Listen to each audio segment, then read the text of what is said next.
Magandang araw mga ikaapat na baitang, ako muli ang inyong guro sa Filipino 4. Nandito na tayo sa week 7. Ang aralin natin dito ay tungkol sa nagbago ako. Makinig kayo mabuti at babasahin ko ang isa sa mga kwento na pag-unawain niyo. Nagbago ako. Galit na galit ako dahil hindi dumating ang aking mga kaibigan noong umagang yun. Usapan kasi namin na susunduin nila ako para maglaro ng basketball. 11 taong gulang ako noon at nagbabakasyon sa Los Baños, Laguna. Hindi ako mapakali. Masungit ako sa lahat ng aking kasama sa bahay. At dahil dito nasuya na si Papa at sinabi kong kunin mo ang nakatuping banig ng iyong mama, isang aklat, pagkain at inumin.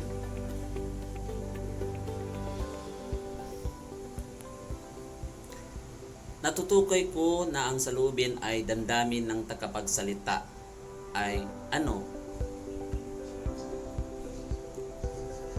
Nailalarawan ko ang aking isipan na ang pag-iisa ay ano?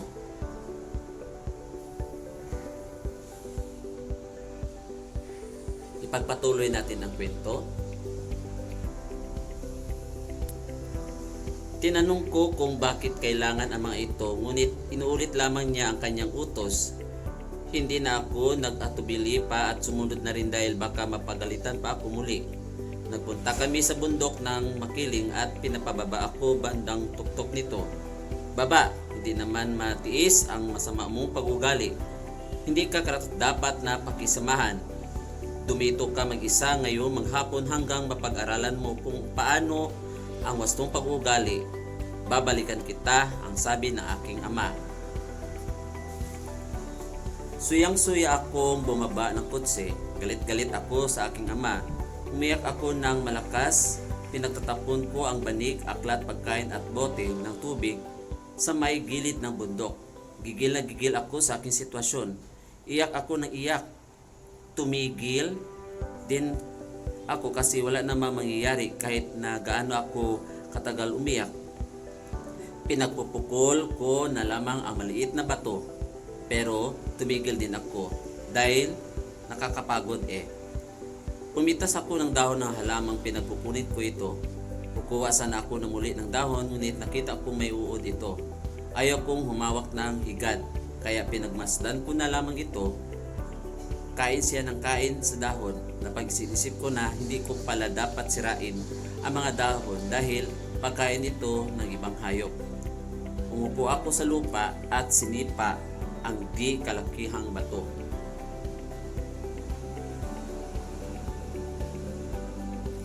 Ano ang maaaring mangyari nang sipain ang tauhan ng bato?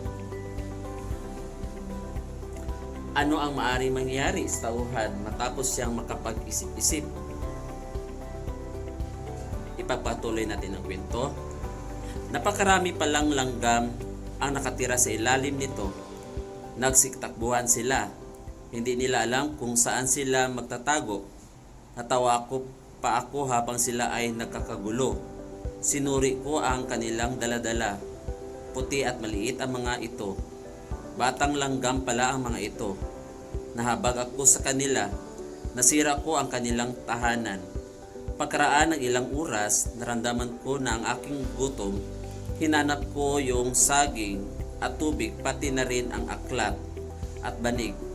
Bumaba ako sa kilid ng bundok at nahirapan akong bumaba. Naghanap ako ng magandang lugar. Nakakita ako ng malaking puno. Malalago ang mga dahon nito at malimlim. Inalatag ko ang banig at mahiga at ginawa kong unan ang aklat pagkatapos kumain. Napansin ko ang kagandahan ng aking kapaligiran sa aking pagmuni-muni. Napagtanto ko na kay ganda pala ang ulap at ng mga halaman. Nakatutuwa ang mga huni ng hibon. Tumigil na rin ang naghihimagsik kong damdamin. Napalitan ko ito ng pag-ibig sa kagandahan at kapayapaan. Nakadama ako ng pagsisisi sa aking mga kamalian.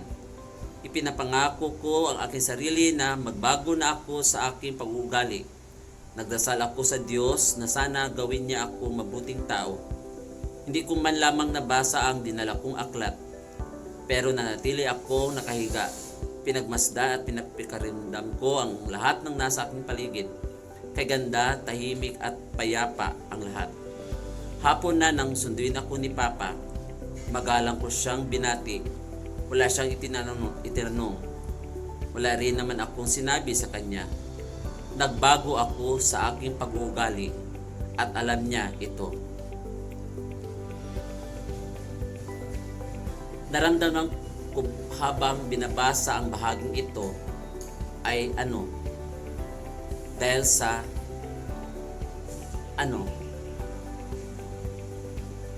kayo lamang ang makakapagsagot sa tanong sa kwento. Sa kwento na ito, may kaugnay ito sa aking leksyon tungkol sa ayos ng pangungusap.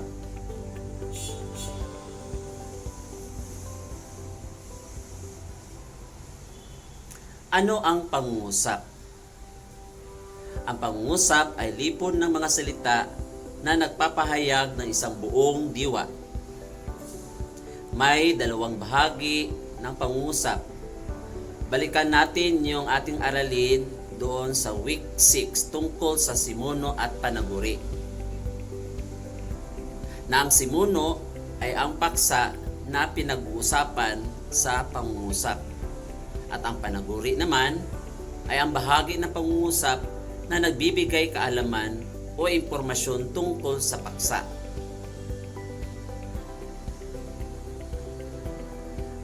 May ayos ng pangungusap. Pangungusap na panaguri, paksa. Ito ay tinatawag na karaniwang ayos. Pangungusap, paksa, panaguri. Ito naman ay di karaniwang ayos. Tukuyin ang isinasaad ng mga larawan. Nagwawalis ang tao sa kalsada.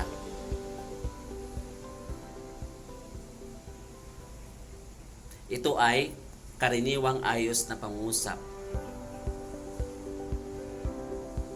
Siya ay nagtatanim ng palay. Ito ay di karaniwang ayos na pangungusap. Siya ay silito, naglalaban ng mga damit. Ito ay di karaniwang ayos na pangungusap. Nagdidilig sila ng tanim. Ito ay tinatawag na karaniwang ayos na pangungusap. Si Sheila ay naghuhugas ng pinggan. Ito ay di karaniwang ayos na pangungusap. Balikan natin ang ayos ng pangungusap. Ayos na pangungusap, ito yung dalawa na karaniwan at di karaniwan. Ang karaniwan na ayos ng pangungusap ay nauuna ang panaguri kaysa simuno o paksa. Halimbawa, watak-watak kami. Watak-watak ang panaguri. Kami, simuno. Di karaniwan naman, ayos kung nauuna ang paksa at ginagamit ng panandang ay. Halimbawa, ako ay isa sa marami. Ang simuno dito ay ako. Marami naman ang panaguri. Tukuyin kung karaniwan o di karaniwan ayos ang pangungusap. Kayo mga mag-aaral, ano kaya sa palagay nyo ang mga sagot nito? Masayahin ang mga Pilipino. Karaniwan ayos o di karaniwan ayos? Tama, karaniwang ayos. Si Napoles at Gloria ay may kuto. Ito ba'y karaniwan o di karaniwan ayos? Tama, di karaniwang ayos. Sunod naman ay si Ann ay tumatakbo. Saan dito sa dalawa ang pangungusap na karaniwang ayos o di karaniwang ayos? Tama, di karaniwang ayos. Si Chef Boy Logro ay nagluluto. Ito ba'y karaniwan o di karaniwang ayos? Tama, di karaniwang ayos. Matalino si Miriam. Saan sa dalawa dito ang ayos na pangungusap? Karaniwan o di karaniwan? Tama, karaniwan na ayos. May mga kayarian ng pangungusap. Isa na dito ang payak na pangungusap. Ito ay nagpapahayag o nagsasaad ng isang buong diwa o kaisipan.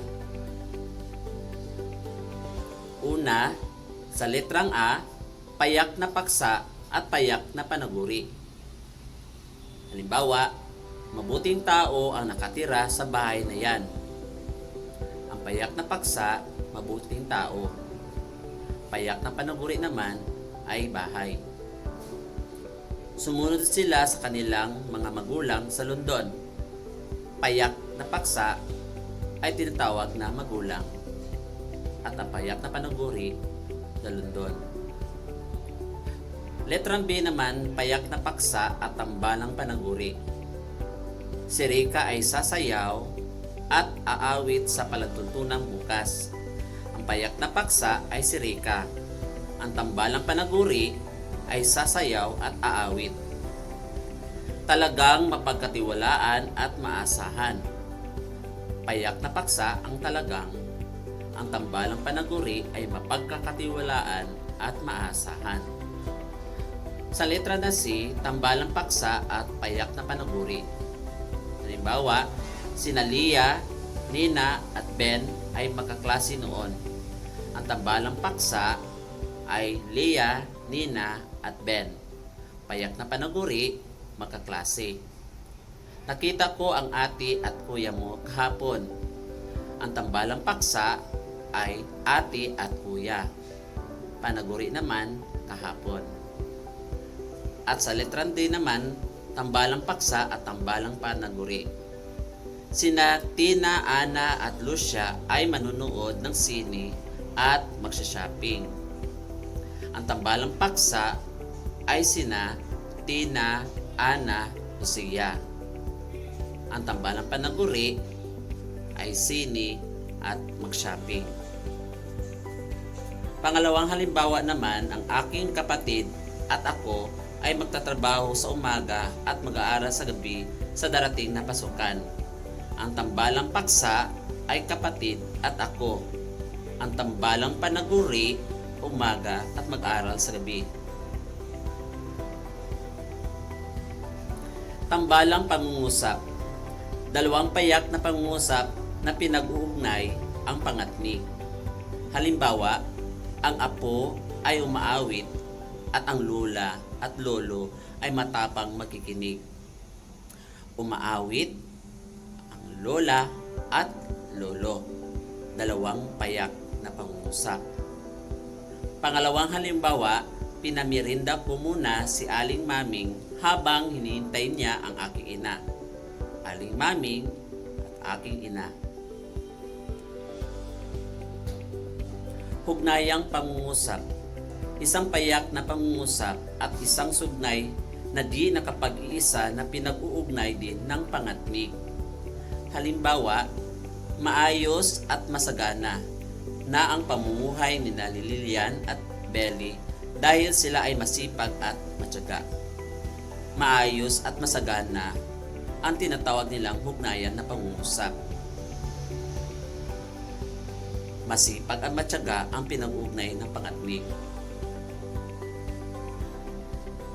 Langkapang pangungusap. Ang pangungusap na ito ay tinatawag na tambalang hugnayan dahil binubuo ito ng tambalang pangungusap bilang punong sugnay at dalawa o higit pang katulong na sugnay. Halimbawa, nang dumating ako sa aming bahay, natutulog na ang mga kapatid ko at sina itay at inay naman ay nanonood ng palabas na telebisyon habang hinintay nila ang pagdating ko. Ang langkapang pangungusap ay nagbubuo dito na aming bahay, ang mga kapatid ko at si inay at si itay, palabas na telebisyon at ang pagdating ko. Ito ay langkapang pangungusap.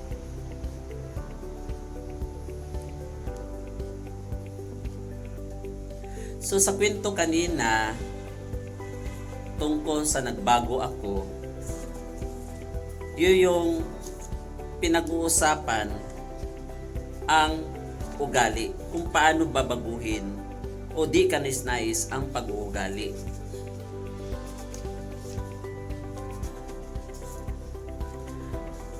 Kaya isipin ang mga bagay o ugali na madalas na napapansin o napupuna ng iyong mga magulang o kaibigan. Nais mo ba itong panatilihin o dapat nang baguhin? Ano ang epekto nito sa iyo? Sinong tahuan sa ibang teksto ang naalala mo habang binabasa ko ang kwento na yon tungkol sa nagbago ako at bakit? Sa bandang huli, may mga bagay na dapat nating matutunan at magpapabago sa atin. Magbasa ng kwento tungkol sa isang tanyag na tao at naka-impluwensya sa kanyang para magbago. Ilahad kung ano ang pagbabago ito at saka ibahagi natin sa klase. Maraming salamat po sa pakikinig.